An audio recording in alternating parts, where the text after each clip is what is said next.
आगे क्या है हमारा, संचार किसे कहते हैं? तो संचार किसे कहते हैं? जब धातुओं को खुले वातावरण में छोड़ दिया जाता है तो वह ऑक्सीजन से और नमी से क्रिया करके अपने ऊपर एक परत बना लेती हैं, जिससे धातुएं कमजोर पड़ जाती हैं और उनकी चमक फीकी पड़ जाती है। इसी प्रक्रिया के लिए संचारण कहते हैं। जब जब धातुओं को जब धातुओं को जब धातुओं को खुले वातावरण में जब धातुओं को खुले वातावरण में खुले वातावरण में खुले वातावरण में छोड़ दिया जाता है जब धातुओं को खुले वातावरण में छोड़ दिया जाता है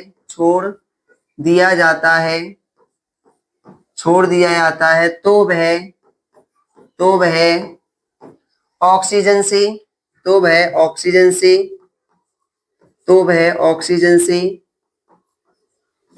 से और नमी से क्रिया करके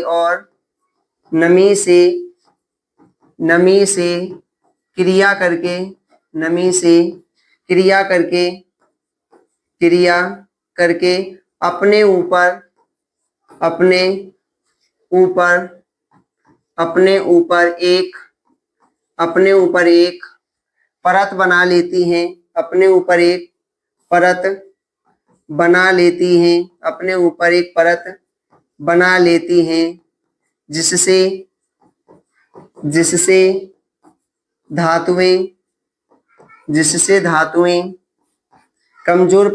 हैं जिससे धातुएं कमजोर पड़ जाती हैं और उनकी चमक फीकी पड़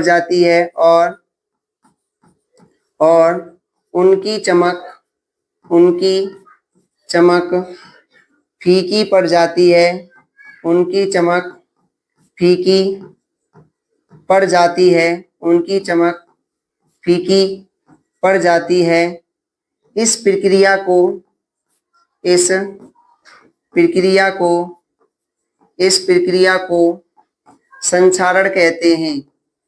प्रक्रिया को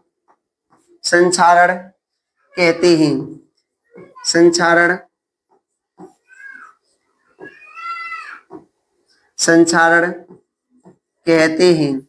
संचार किसे कहा जाता है डियर स्टूडेंट? जब धातुओं को खुले वातावरण में छोड़ दिया जाता है तो वह ऑक्सीजन से और नमी से क्रिया करके अपने ऊपर एक परत बना लेती हैं, जिससे धातुएं कमजोर पड़ जाती हैं और उनकी चमक फीकी पड़ जाती है। इसी प्रक्रिया के लिए संचारण कहते हैं। जैसे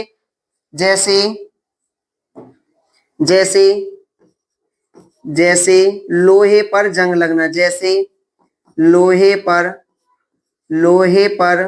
जंग लगना,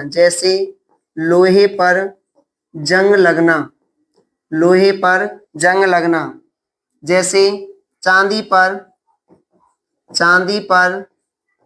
काली परत का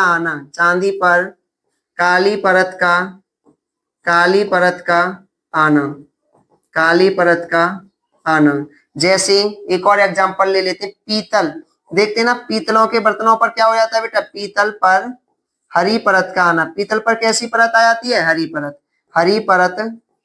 का आना।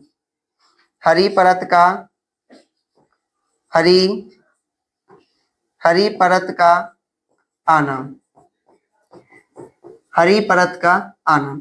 क्या कहा बेटा? लोहे पर जंग लगना, चांदी पर काली परत का आना, पीतल पर हरी परत का आना। ये क्या है बेटा? संचारण। यानी जब धातुओं खुले वातावरण। अच्छा, एक काम कीजिए, आप लोहा लेके आओ या कोई भी लोहा लेने के बाद आप ग्राउंड में लाके डाल दीजिए, आप नमी युक्त स्थान पर डाल दीजिए, तो उस पर क्या होगा?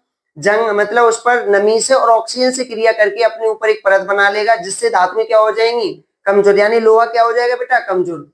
लोहा लाए हम मार्केट से, ग्राउंड में डाल दिया नमी युक्त स्थान पर, आप कुछ समय पश्चात देखेंगे उसके ऊपर जंग आ जाती है। तो जंग कैसे आती है? ऑक्सीजन और नमी क्रिया करके उसके ऊपर एक परत बना लेती है, जिसे कहते हैं जंग।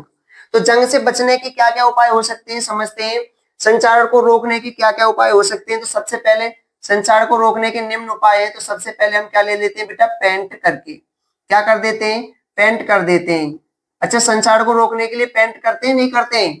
दूसरा क्या हो जाएगा बेटा, ग्रीस लगाकर। क्या हो जाएगा दूसरा, गांव में लोग क्या करते हैं, ग्रीस लगा लेते हैं और जिससे क्या हो जाता है बेटा, संचारण रुक जाता है। ग्रीस, ग्रीस लगाकर, ग्रीस लगाकर।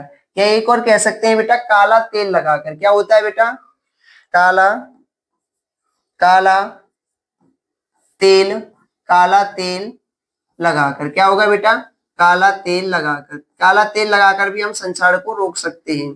चौथा हो जाएगा बेटा हमारा, चौथा कौन सा हो जाएगा, चौथा कौन सा हो जाएगा हमारा, टिनीकरण द्वारा। टिनीकरण की यानी टिन की एक परत चढ़ाई जाती है, टिनीकरण द्वारा, टिनीकरण द्वारा। एक और हो जाएगा बेटा हमारा गैल्वेनीकरण द्वारा। क्या हो जाएगा बेटा, गैल्वेनी, गैल्वेनीकरण,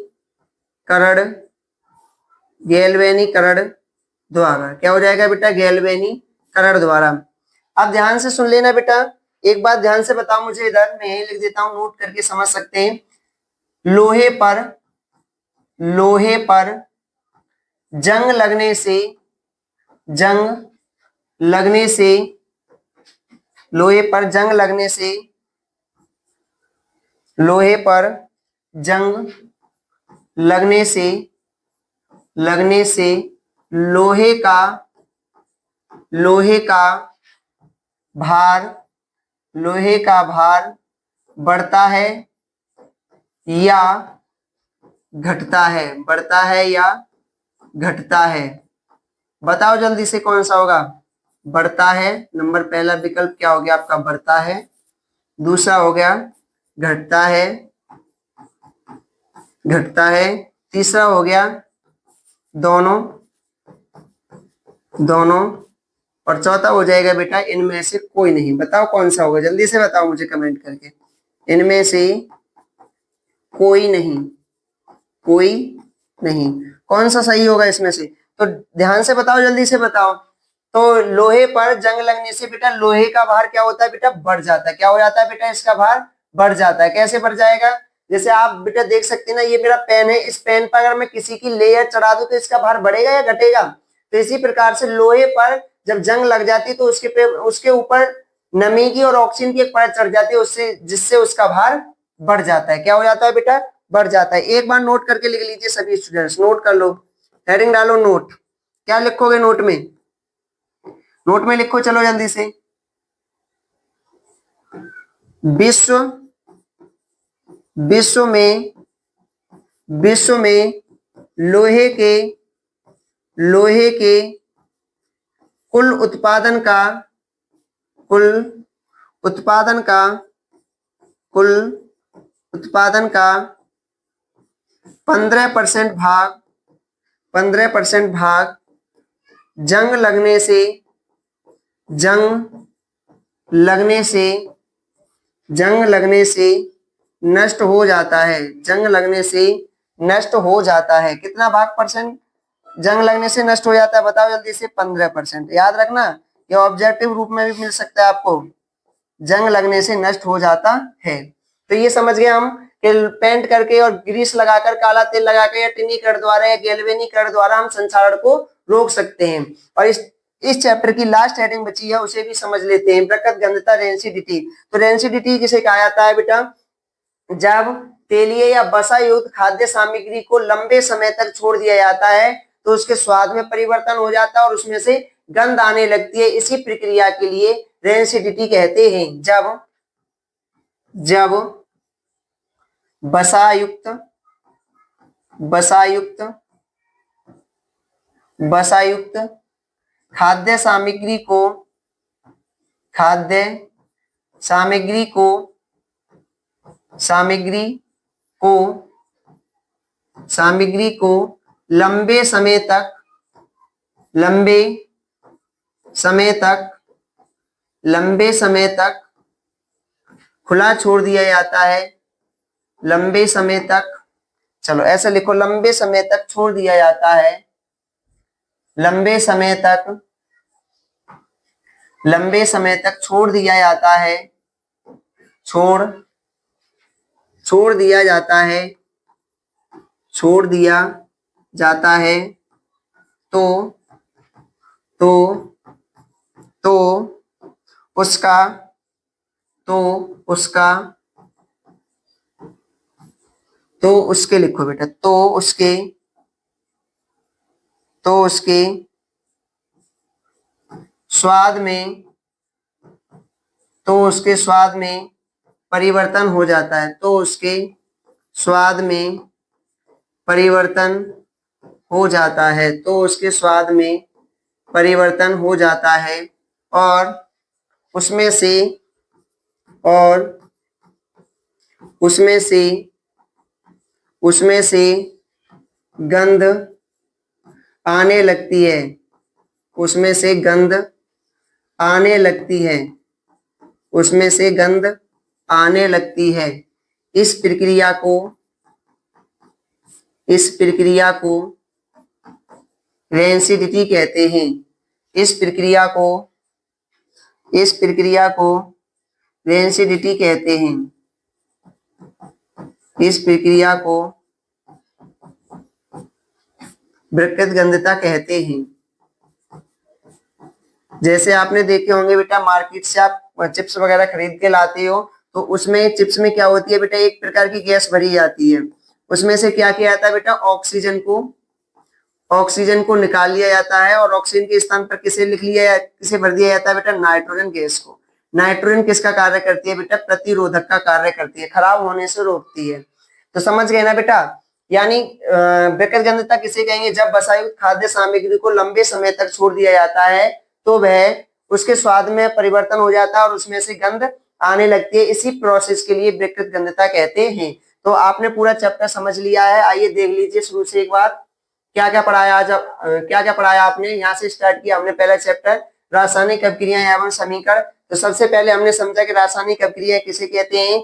एक बार जल्दी से रिवीजन कर लीजिए। जब एक या एक से अधिक पदार्थों को आपस में मिलाकर नए गुणधर्मों के साथ नया पदार्थ बनता है, उसे रासायनिक अभिक्रिया कहते हैं। फिर आपने देखा रासायनिक अभिक्रिया में दो कारक भाग लेते हैं, अभिकारक और उत्पाद। अभिकारक किसे कहते हैं, जो रासायनिक अभिक्रिया में भाग लेते हैं अभिकारक कहलाते हैं, और जो रासायनिक अभिक्रिया के बाद प्राप्त होते हैं उत्पाद कहलाते हैं। फिर आपने एग्जांपल लिया जैसे जल, चीनी, अदरक, दूध, और इन दोनों को सबको मिलाकर क्या बन गई, चाय। तो जो चाय बनाने में यूज हुआ उसे क्या कहा हमने, अभिकारक, और जो चाय बन के तैयार होगी उसे क्या कहा हमने, उत्पाद। आगे समझते हैं। आगे है हमारी रासायनिक समीकरण। तो रासायनिक समीकरण किसे कहा जाता है, शब्दों के स्थान पर प्रतीकों का प्रयोग करना ही रासायनिक समीकरण कहलाता है। जैसे मैग्नीशियम प्लस ऑक्सीजन, इन दोनों को मिलाया तो क्या बन गया, मैग्नीशियम ऑक्साइड। अब मैंने क्या कहा, इनके प्रतीकों का, तो मैग्नीशियम के स्थान पर हमने क्या ले लिया, Mg ले लिया, ऑक्सीजन के स्थान पर क्या ले लिया, O2 ले लिया, और इनसे मिलाने के बाद क्या बन गया, मैग्नीशियम ऑक्साइड। आगे हमने देखा रासायनिक अभिक्रियाओं की पहचान कैसे होगी। तो अवस्था में परिवर्तन, रंग में परिवर्तन, ताप में परिवर्तन, अवक्षेप का बनना। आगे देख ली रासायनिक अभिक्रियाओं के प्रकार, संयोजन अभिक्रिया, वियोजन अभिक्रिया, विस्थापन अभिक्रिया, द्विविस्थापन अभिक्रिया, उत्क्रमणीय अभिक्रिया, अनुत्क्रमणीय अभिक्रिया, ऊष्माक्षेपी अभिक्रिया, ऊष्माशोषी अभिक्रिया, ऑक्सीकरण अभिक्रिया, अपचयन अभिक्रिया और ऑक्सीकरण अपचयन अभिक्रिया। आगे देखा आपने संयोजन अभिक्रिया किसे कहते हैं। फिर देखा आपने वियोजन अभिक्रिया किसे कहते हैं। फिर आपने विस्थापन, द्विविस्थापन, अनुत्क्रमणीय, उत्क्रमणीय, ऊष्माक्षेपी, ऑक्सीकरण अभिक्रिया, अपचयन अभिक्रिया, रेडॉक्स अभिक्रिया, संक्षारण को रोकने के उपाय, विकृतगंधता। यानी कुल मिलाकर हमारा ये चैप्टर कंप्लीट हुआ। तो थैंक यू सो मच।